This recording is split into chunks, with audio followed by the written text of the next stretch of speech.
an episode despite knocking himself out just before one particular programme. However, when history beckoned, he made a giant leap as he became the BBC's commentator on the moon landings. Quite incredible. One thing you've got to bear in mind, I think, they were magnificent pictures. I'm not going to say they show us more detail than we've got from the orbiters, but they probably don't. Thrust into the public eye, he was soon to discover his admirers were universal. And the question being asked is, how far away is the Milky Way? Well, of course, it's a very, very interesting question. Its answer is, I don't know. Oh, he's not amused, Bobby, but all the impersonators could never be quite as big or as multi-talented as the roving minstrel himself. From the tulips with me. But when the world goes mad and the home of the BBC is in danger, he's still the only man to bring things down to earth. Another interesting object now easily observable is the BBC television centre. And if you use a moderate power on a 3-inch refractor, you'll be able to see its form together with the many lights associated with it. So, multi-talented performer, inventor and lunar specialist is here today to tell us all about the solar eclipse, the universe and everything. Here's Patrick Moore.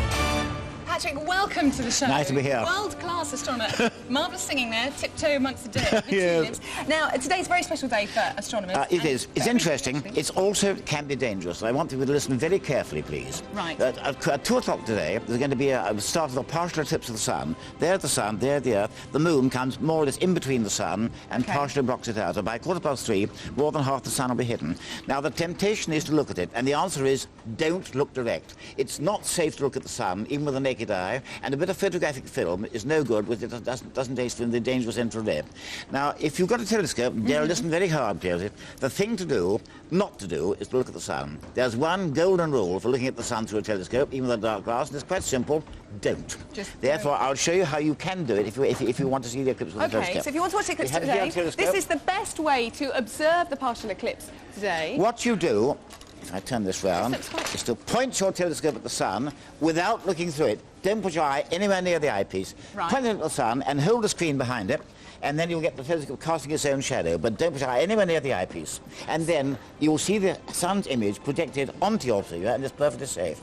But the thing to do, put your eye nowhere near the eyepiece, and don't, whatever you do, try and put a dark glass in front of the telescope and then look direct. That's right, because some kits come with a dark glass. Exactly. That's not You safe. must not do it. So there's one golden rule for turning a telescope toward the sun: don't do it. And remember, the partially eclipsed sun is just as dangerous as the sun is not eclipsed at all. So the sun is a dangerous thing. Never stare at it.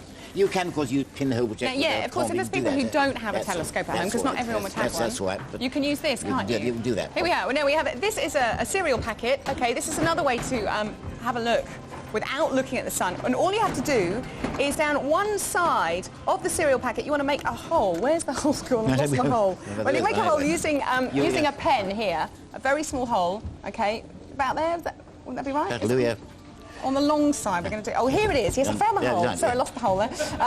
Aha, very funny. Now, there's the hole there. Yeah. As you can see, in the side, and then what you do is you point that at the sun, yes? Yes, that's right. And then look inside. Yeah, you'll see there, you get the same thing, a reflected image. The thing never to do, never to look direct. And I can't stress this too strongly. The trouble is that people say, hold up a photographic film exposed or something like that, and it's not safe. It's not only the sun's visible light, it's the infrared, the long wavelength radiations. And your sunglasses and your photographic film don't block that. So never do it. And if you're pointing your telescope toward the sun to project it, don't put your eye anywhere near the eyepiece. Now, every time we have a solar eclipse, you get people who have dazzled themselves. Even staring straight at the sun without it is not safe.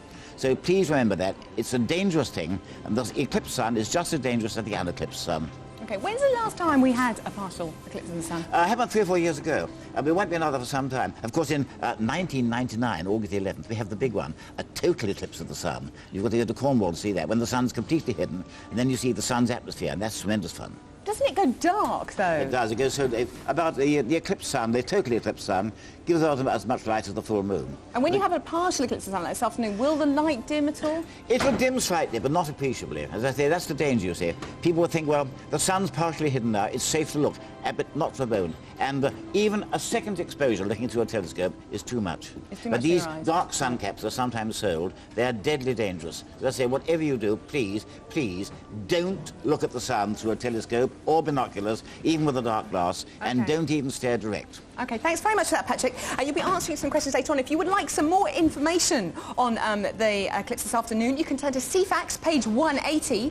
Also, there's some pages on the website. You can have a look on that. Or you can ring the science line. If you ring this number, they'll tell you more about this afternoon's events. It's 0345 600 444. That's 0345 600 444, and calls will be charged at a local rate. Now, if you want to ask Patrick a question a little bit later on, he's going to be sitting in our hot seat, then give him a ring on this number now.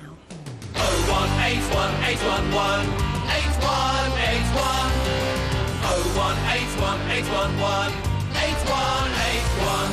Yes, and... Cheese comparator. Wouldn't want to be without my cheese if I was on the moon. Patrick Moore, welcome to the hot seat. Nice to be here. Yeah, lovely to have you here, especially on such a special day. It is a lots very of questions special for day. you. We have. We'll kick off with a question from Michelle. Michelle, you've got a question. Does the eclipse look different in different parts of the country? The eclipse, yes, very slightly. The timings are different by a minute or two. And if you go up to Aberdeen, for example, you will see slightly more of the sun cover than you will down here. It doesn't make very much difference. And please remember, if you're going to think about the eclipse, don't look straight at the sun, even with the naked eye, and photograph film's no good. And if you've got a telescope, whatever you do, don't point that telescope at the sun. You'll burn your eye out. That really is dangerous. And the eclipse sun is just as dangerous as the ordinary sun. So please remember, there's one golden rule about looking at the sun through a telescope. Don't.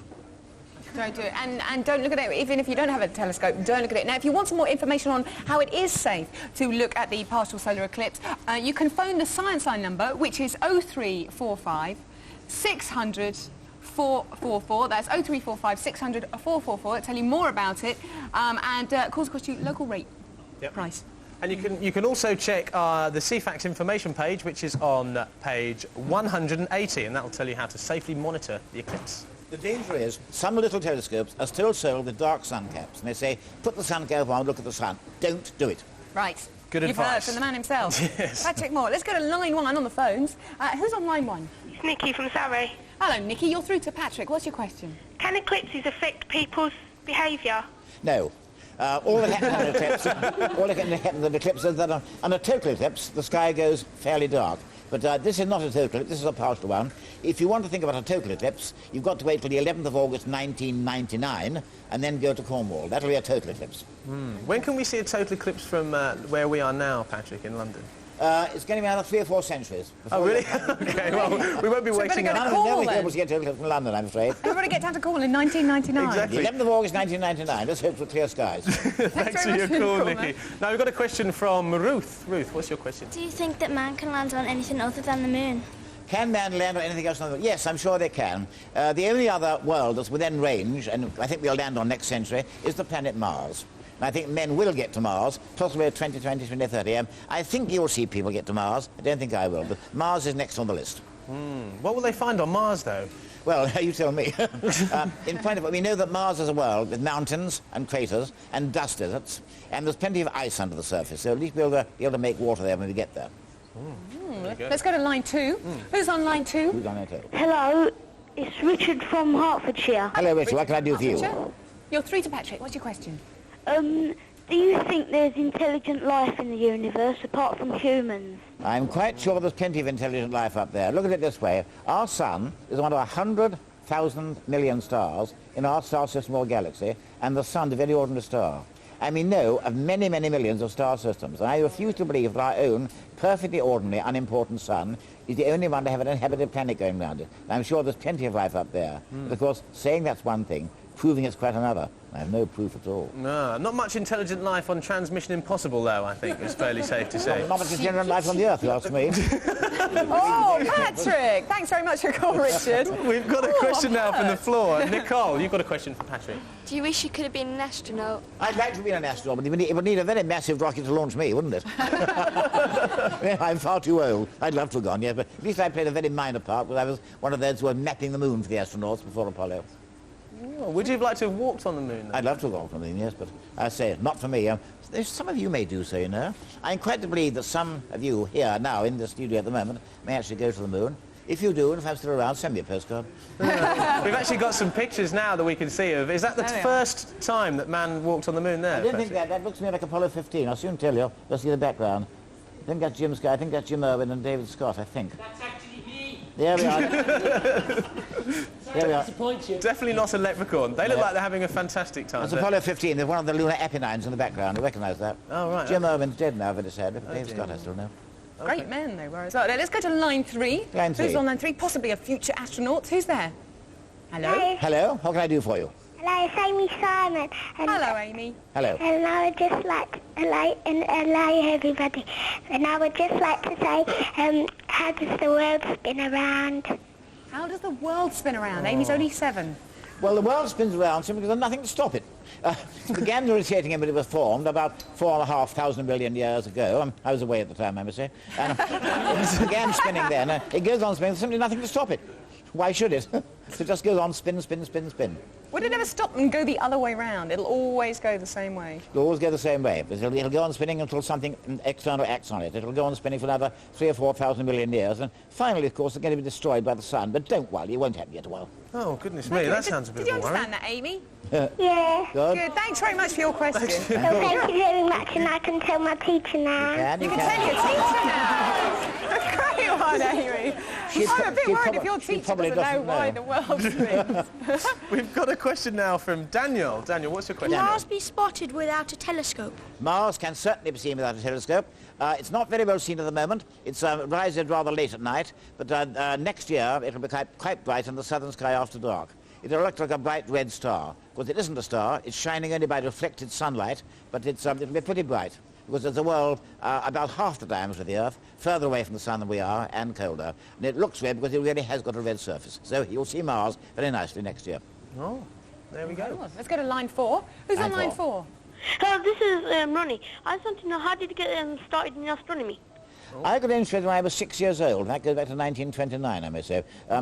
My mother was a bit interested and had 102 books on it, and I picked up a book from the bookshelf and began reading it, called The Story of the Solar System by G.F. Chambers, published in 1898, price sixpence, I may say. And I read this book and I was fascinated, and I went on from there. So simply reading a book when I was 6 years old.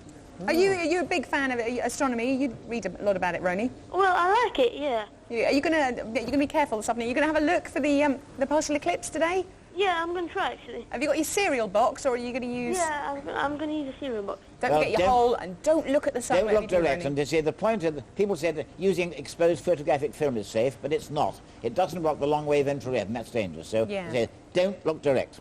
Use your cereal box with a hole in the side and look into the cereal box. Thanks, Roni. Thanks for your call. Thanks very much, Ronnie. We've got a question now from Oliver. Oliver, what's your question? What's the most extraordinary thing you've ever seen in the sky?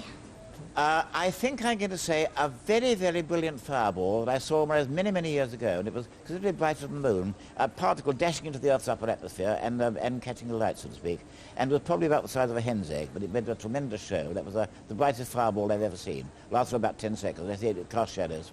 Is there anything that we can look out for in the sky in the future, Patrick? Well, of course, apart from the eclipse, Apart from the eclipse. Yes, I mean, we're going to have a bright comet.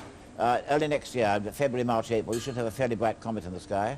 And of course, round about November, in the middle of November, about the 17th, we might get a nice shower of shooting stars. I can't promise you, but we may do so on the night of the 17th. So that sounds a bit dangerous, though. Shower of shooting stars. No, they're quite harmless. They're smaller than grains of sand, and they burn away at more than 40 miles in the atmosphere. So meteors are completely harmless. Fine. Okay.